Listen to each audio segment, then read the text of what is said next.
Hi, this is Mark. This is 10:30 on the 2nd of April, 10:30 in the evening. This is the USD CAD trade I took on Monday, I think it was. I posted this in the forum. I had my entry here at 135.20. I had the stop, I think it was down here. And then I showed you, if you check out the earlier video, how I move the stop based on the 4-hour chart.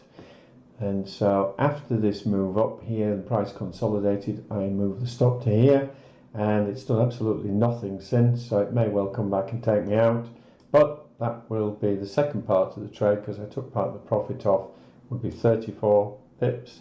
And then today I caught the EURCAD, well, today just gone, and this was pre-planned weeks in advance, and this was just above the 55 EMA, almost to the pip entry here. I seem to recall I had the fib on here as well as, so fibbed it and to there, and so we had the 78.6 fib, we had the 55 EMA, previous major support and resistance.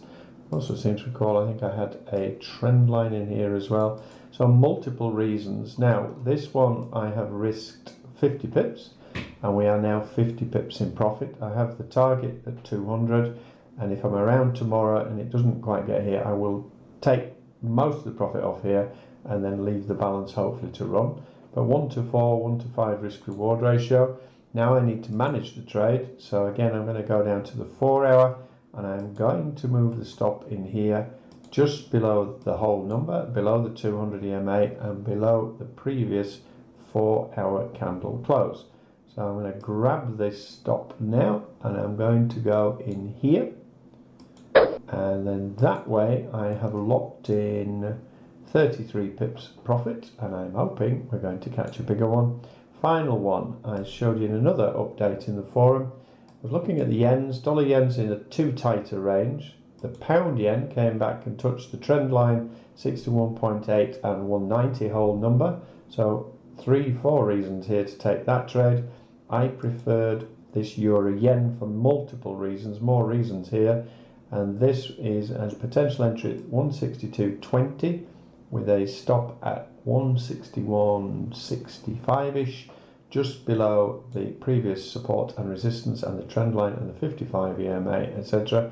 More conservative would be to put the stop down here, but it's getting too big.